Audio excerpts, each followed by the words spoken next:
Hi, it's Dwyer, gamblersadvisory.com. Remember, the opinion you should follow should be your own. Just consider this video to be a second opinion from a complete stranger online. Now, I've just seen a major talent. David Price, British heavyweight, demolish Sam Sexton. Price reminds me of Riddick Bowe. He's more fluid than Vladimir Klitschko. He's tall. He throws great combinations, including power shots, behind an excellent jab, and he does so with such leverage that the punches look fluid, but the effect on the opponent is devastating. Sam Sexton, his opponent, was so overmatched that on one of the knockdowns, which was so perfectly framed, Sexton actually stood up and gave his opponent a standing ovation. Right? Price is a major talent. He's tall, he fights long, but he throws hooks and he can throw uppercuts. He's able to operate up on you from behind a jab. In other words, he's keeping you busy. You're dealing with the jab. Before you know it, here's this big man up on you. He can hit you with a hook. He can come back with an uppercut on the button, and the punches are hard. He's a major talent. Let me just say, though, at the end of the fight, Sky Sports' boxing announcing team started talking about whether or not he should fight a Klitschko today, right? In his next fight. And some of the people were saying, no, he should wait a year and a half. He should fight other contenders, yada, yada. Let me just say, one guy even went so far as to say, and it was stunning, right, that Price didn't want to just become a heavyweight champion. He wanted to keep the championship, so he needed to make sure he was prepared for the Klitschko, so when he wins the belt, he can actually hold on to the belt. Now, let me just say, call me old school. I think that talk is crazy. When you have a fighter this talented, with this much of a knockout punch, and Price is a very hard puncher. When you have a guy with this much of a knockout punch, who is tall enough to deal with the height the Klitschko's offer, you need to call out the Klitschko's today, right? Tomorrow's not promised any of us, especially in the heavyweight division, right? All it takes is one big punch, and you can look awful in a fight, like Alan Green did earlier today against Mikkel Kessler, right? And keep in mind, you have heavyweights out there with big punches. Marius Wack comes to mind, who, if he hits you right, even Ty Fields, if these guys land on you correctly, Michael Grant, you could be put to sleep. Even if you're a better fighter than they are, the best made plans could literally go out the window on one punch. Not only that, apart from the risk of getting hit with a haymaker by some other heavyweight, understand that Vitaly Klitschko is talking about retiring from the sport. Vitaly Klitschko is a bit like Manny Pacquiao. He has a passion for politics and social issues, right? Vitaly Klitschko's top priority at this stage might be politics in the Ukraine. If you wait a year or two, Vitaly Klitschko, who was injured in his last fight against Derek Chisora, might not be there to fight you. You have to fight him while he's fighting. Delay doesn't help you. Let me make another point too. There are questions on Price, obviously. Sam Sexton, pretty short guy compared to Price. Right? We do have a question on how Price deals with a guy his size throwing a jab at him. Right? We really don't know. Let me also say, too, that Price, like Vladimir Klitschko, might not be that good inside. In other words, he was dominant against overmatched Sam Sexton, who was primarily outside, but we really don't know what happens if a guy gets inside on him. My point to you is Vladimir Klitschko isn't that good on the inside. Why waste your time developing inside skills when the heavyweight champ you want to fight doesn't have inside skills? If I'm David Price, I'm racing to fight Vladimir Klitschko. Let me also say, too, the Sky Sports guys were saying, oh, who do you want to fight, Vitaly or Vladimir? You got to be kidding me. I'd much rather fight Vladimir than Vitaly because Vitaly has inside skills.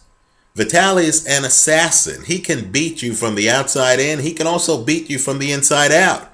Keep in mind, he's fighting Derek Chisora.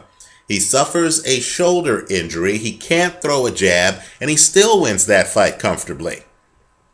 I would argue that Vladimir Klitschko, by contrast, in addition to having a weaker chin, let's remember, only one of the Klitschkos has ever really been knocked out, right? Vitaly has been stopped where he's had a torn rotator cuff and where he has had an eye problem. He's never been knocked unconscious in the ring like Vladimir has been knocked unconscious, right? Vitaly's never been laid out in the ring like Vladimir was laid out in the ring when he fought Corey Sanders, right? And so my point to you is simply this. If I'm David Price and I have a choice, number one, I call out the Klitschkos today. Number two, I really want Vladimir Klitschko. I don't want Vitaly.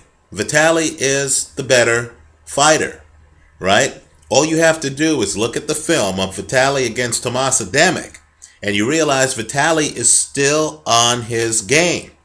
I know Glenn McCorry was saying that Vladimir might be a better athlete. Sure, if this was a decathlon, I would pick Vladimir to win that. But this is boxing, right? And in boxing, Vitaly is better. So if I were Price, I would show up to the Tony Thompson, Vladimir Klitschko fight. And I would call out the winner of that matchup. And I would hope to fight Vladimir now. If the Klitschkos, as they claim on Sky Sports, have a tendency of taking guys before they are in their prime. And let me just say, I would question that. Because Tomas Ademic was an established fighter when Vitaly Klitschko just took him on. Right? Kevin Johnson, who I thought was actually one of the more intriguing matchups that Vitaly had. Kevin Johnson was an unbeaten fighter when Vitaly Klitschko took him on, right? Vitaly Klitschko will take on guys in their primes. Also, Tony Thompson was on a roll the first time Vladimir Klitschko took him on. I actually do think the Klitschkos face guys in the prime of their careers, right? David Haye was riding high when Vladimir fought him, right? I don't think the Klitschkos are the cherry pickers they were suggesting on Sky Sports. But what I do feel is that with David Price's punching power, he's one good punch away from the heavyweight title. And I do feel that if you are a credible opponent for the heavyweight title, you need to take that opportunity right now. This is prize fighting, right? The biggest prize is what you get fighting for the title. He's not going to get the payday fighting anyone else. Also, if you are going to fight other guys, they mentioned that he sparred with Kubrat Pulev, right?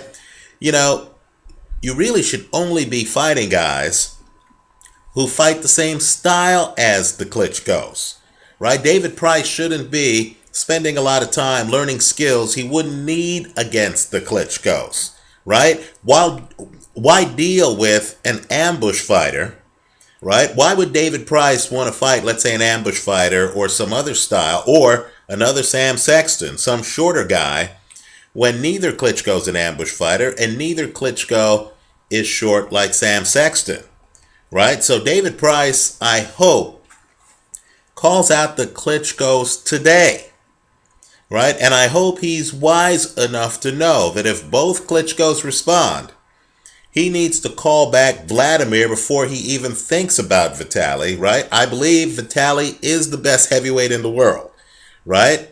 Since most of the boxing public seems to believe it's Vladimir, go ahead and call out Vladimir, right? Do what David Haye wants to do. A world tour where you just topple the Klitschko's one after the other. I would call out Vladimir Klitschko. I would want that fight in, let's say, 6 months. You can announce the fight. Keep in mind, Vladimir has a fight against Tony Thompson. So if you're Vladimir's next opponent, that next fight can be 6 months from now. And of course, if you really need to work on your skills, there's a place to do that. It's called a gym, right? Call in tall heavyweights. Don't waste your time with guys who have different styles and stuff like that. Call in tall heavyweights who can work behind a very long jab, who have devastating left hooks, right? Call in people like that. In fact, they might even want to call in a Steve Cunningham, a cruiserweight, who, tall, I believe Cunningham something like 6'3", works behind a jab, has a pretty good left hook, is able to fight long, right? Spar with guys like that, prepare yourself for the match, and then go after it. Don't worry about how long you can keep the heavyweight title. That's the wrong attitude to have. You have to worry about getting the heavyweight title, right? View the heavyweight championship like a gold medal. Once you win that gold medal, your name is memorialized in history. Even now, 20 odd years later, when I think of Buster Douglas, I think of heavyweight champion Buster Douglas, right? David Haye, 20 years from now, will be remembered as former heavyweight champion David Haye. That's what David Price wants. Don't listen to these guys in the sport, and I know some of them are prominent on Sky Sports, who want you to fight another year and a half. You got to be kidding me. Fight another year and a half against other competition? What exactly do the guys on Sky Sports think that this other competition is going to be doing in the ring? If you're fighting Marius Wach, who's unbeaten, don't you think he's going to be trying to take your head off? My point, Kubrat Pulev, maybe Price sparred with him, right? Sparring's not the same as boxing. And so my point is, that's too much risk. Take on a Klitschko today. David Price, if I were you, I would take on a Klitschko in your next match. Don't fool around fighting the Chris Areolas, the Tomas Ademics. Too dangerous. Too dangerous. I would even rather David Price spar heavily, spar extensively, away from the public, and then make his next match a title match if he has to wait for the privilege. He's an unbeaten fighter. No reason to risk it further in the ring before fighting for a heavyweight title. Let's remember, too, all it takes is one good punch for him to win the championship. And as Saul Alvarez knows, and Alvarez is a young guy who knows that he wants to fight Floyd Mayweather today, right? As Saul Alvarez knows, if he gets that big fight against Floyd Mayweather, and it is an if Floyd Mayweather were to beat him, he would have the excuse that he was too young when he fought Floyd Mayweather, right? David Price would have that excuse if he fought a Klitschko and were to lose to a Klitschko today. And let me just say, he would also have a hell of a lot more money in his bank account. I say go for the gold, not the silver or the bronze. Don't wait. You got two guys well into their 30s holding the heavyweight title. I say go after them. I would take Vladimir first, and then I would pursue Vitaly. Let me also say, too, just to throw a wrench in this whole thing, No one should think that Tony Thompson is going to be an easy opponent for Vladimir Klitschko. That's a tough fight.